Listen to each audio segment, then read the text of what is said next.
ये जो देवबंद है ये देवबंद नहीं है, ये हमारे शास्त्रों में देववन है। यहाँ पर देवता का वन होता था। उन्होंने आकर के जब उस वन को बंद किया तो उसका। हेलो दोस्तों, कैसे हैं आप। आज हम बात करेंगे उत्तर प्रदेश के सहारनपुर में मौजूद मशहूर दारुल उलूम देवबंद मदरसा को लेकर उठे एक नए विवाद की।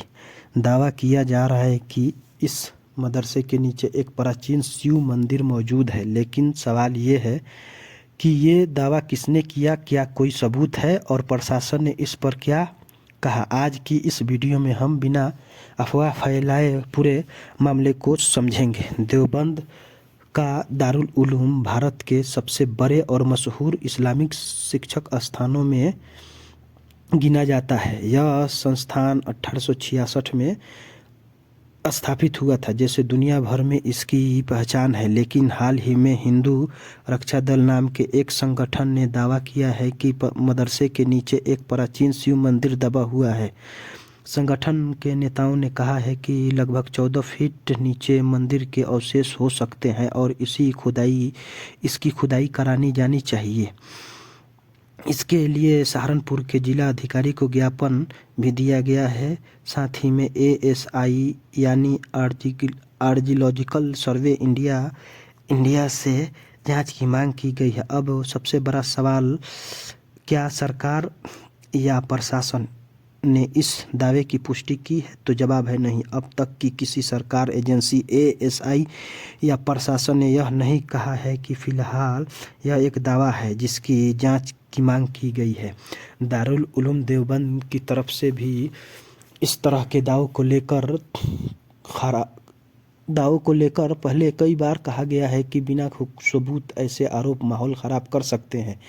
भारत में पिछले कुछ वर्षों में कई धार्मिक स्थलों को लेकर विवाद सामने आया है। कहीं मंदिर मस्जिद का मामला, कहीं पुरानी इमारतों को लेकर बहस। ऐसे मामले में सबसे ज़रूरी होता है कानूनी प्रक्रिया और पुख्ता सबूत, क्योंकि सोशल मीडिया पर कई बार अधूरी जानकारी बहुत तेज़ी से फैलती है और लोगों के बीच तनाव पैदा कर सकती है।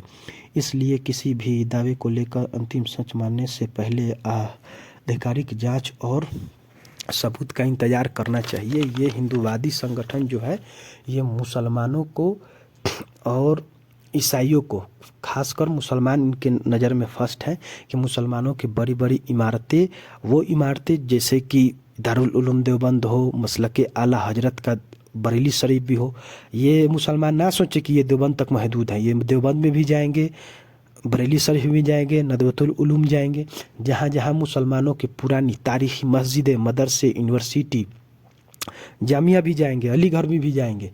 ये जितने हैं इन सब को ये टारगेट करते हैं ताकि मुसलमान अपने दीन के इल्म में पिछड़ जाए। दुनिया के इल्म में तो मुसलमान भारत में पिछड़े हुए हैं, इसमें दो राय नहीं है कि दुनिया के इल्म में मुसलमान भारत में एकदम दलित से भी बदतर हुए पड़े हैं। लेकिन मुसलमानों को अगर किसी ने बचाया है तो इस्लाम बचाया है और इस इस्लामिक तालीमात बचाया हुआ है।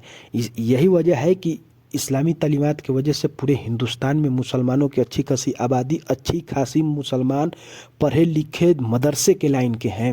वो मदरसा का लाइन जो 1857 में अंग्रेज़ों के खिलाफ ज़बरदस्त जिहाद का नारा दिया था। जमीयत उलमाए हिंद और उनके तमाम साथी जो अंग्रेज़ों के खिलाफ जिहाद का नारा दिया था, उसी के बाद 1866 में दारुल उलूम देवबंद को बुनियाद रखा गया ताकि यहाँ से अंग्रेज़ों के खिलाफ लड़ाई लड़ा जा सके। यही मदरसा का देन है कि हिंदुस्तान आज़ाद हो पाया। अगर यहाँ के अकाबिर, यहाँ के मदरसे अगर सफ़ बांध के खड़े नहीं होते तो हिंदुस्तान आज़ाद होना इतना आसान नहीं था। ये मदरसे के ही लोग थे। लेकिन हिंदूवादी संगठन ये क्या चाहते हैं कि मुसलमान अपने दीन से दूर हो जाए। इसीलिए ये चाहते हैं कि मुसलमान दीन से दूर हो जाएंगे। ये इनको देख के एक ये जलन होता है कि मुसलमान का मजहब का सिस्टम इतना ज़बरदस्त कैसे है। इतना ज़बरदस्त सिस्टम किसी मज़ाहिब में नहीं है, ना हिंदू में है, ना सिख में है, ना ईसाई में है, ना यहूदी में है। जो मजहब का जो सिस्टम मुसलमानों में इतना ज़बरदस्त है, कहीं नहीं है। यही वजह है कि जो गैर मुस्लिमों के कुछ ऐसे तबके हैं, सारे नहीं, कुछ तबके हर एक ग्रुप में है, हिंदुओं में भी है, सिखों में भी है, ईसाइयों में भी है, यहूदी तो खैर पूरा है। यहूदी ये लोग चाहते हैं कि मुसलमानों का ये दीनी सिस्टम, इस्लामिक सिस्टम को ख़त्म किया जा सके। इसीलिए ये दावा किया जाता है कि इस मस्जिद के नीचे मंदिर है, इस मज़ार के नीचे मंदिर है। ये दावा होते रहेगा।